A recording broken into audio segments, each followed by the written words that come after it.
may deliver the remarks from class 293. Trainee?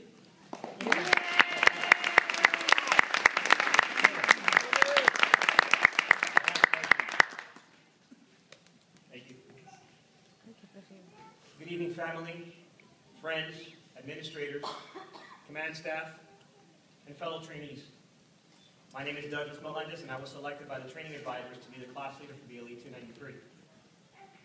I've had the distinct pleasure of addressing my class today as we sit here, eager to receive our badge, awards, and certificates. BLE 293 came together on May 1st of 2012 as 21 individuals. Within the first month, we lost one who decided to attend the full-time academy. I guess he thought 6 months was going to be better than 10 months. The remaining 20 soon became one family. We've had our ups and downs, we've had our disagreements and disapprovals. But the one thing we always had was each other's backs. See, I've been involved in law enforcement for the last 15 years. And even though it's been in a civilian capacity, I've learned a couple of things. I've learned that you should always follow the chain of command.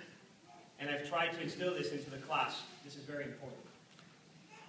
I learned that when all chaos is breaking loose and the general public is running away, you can look back, and what you're going to see is your brothers and sisters in blue running in with you.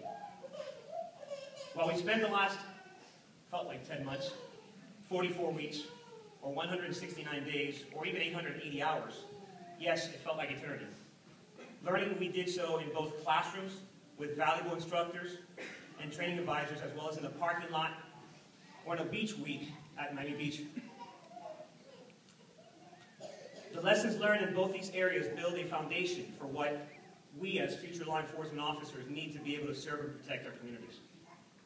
Additionally, and most importantly, we've been given the tools to survive whatever challenges are placed in front of us. On behalf of the class, I'd like to thank Captain Rick Clemens, Sergeant Howard Zeifman, Detective Joel Chattis, and Detective Javier Matias, along with any other instructor that may be present here today, who honored us, with their knowledge and patience. Please stand so we can honor you. And a round of applause.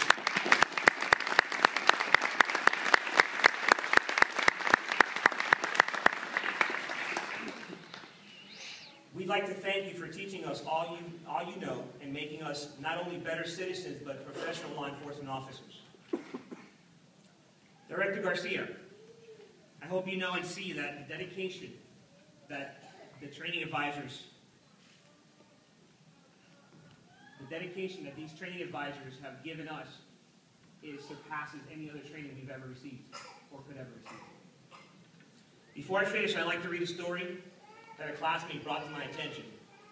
It's a story that was printed in several police-related websites, but I feel it's appropriate to read at this time.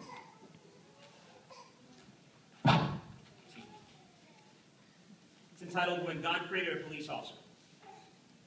When the Lord was creating police officers, he was into his 6th day of working overtime when an angel appeared and said, "You sure are doing a lot of fiddling around with this one." And the Lord said, "Have you read the specs on this order? A police officer has to be able to run 5 miles through alleys in the dark, scale walls, enter homes the health inspector wouldn't touch, and not wrinkle his uniform.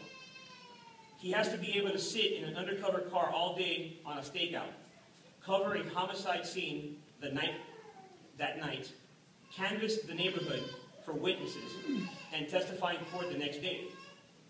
He has to be in top physical condition at all times, running on black coffee and half-eaten meals, and he has to have 6 pairs of hands." The angel shook her head and slowly and said, 6 pairs of hands? No way. "It's not the hands that are causing the problem," said the Lord. "It's the 3 pairs of eyes an officer has to have." "That's on a standard model?" asked the angel. The Lord nodded. "One pair that sees through a bulge in a pocket before he asked, 'May I see what's in there, sir?' Another pair, the side of the head, for his partner's safety. Another pair of eyes here in the front that can look reassuringly at a bleeding victim and say, 'You'll be all right, ma'am,' when he knows it isn't going to be. 'Lord,' said the angel, touching his sleeve, why don't you rest your head right here and work on this tomorrow? I can't, said the Lord. I already have a model that can talk a 250-pound drunk into a patrol car without incident and feed a family of 5 on a civil service paycheck. The angel circled the model of the police officer very slowly. Can it think? She asked. You bet, said the Lord. It can tell you the elements of 100 crimes, recite Miranda warnings in its sleep, detain, investigate, search, and arrest a gang member on the street in less time than it takes 5 learned judges to debate the legality of a stop. And still, it keeps its sense of humor. This officer also has phenomenal personal control. He can deal with crime scenes painted in hell, coerce a confession from a child abuser, comfort a murder victim's family, and then read in the daily paper how law enforcement isn't sensitive to the rights of criminal suspects. Finally, the angel bent over and ran her finger across the cheek of the police officer. There's a leak, she pronounced.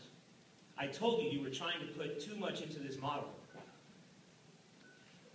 That's not a leak, said the Lord. It's a tear. What's a tear for? Asked the angel. It's for bottled up emotions, for fallen comrades, for commitment to that funny piece of cloth called the American flag, for justice. You're a genius, said the angel. The Lord looked somberly at the angel and said, I'm no genius. I didn't put the tear in the officer's eye. Thank you very much.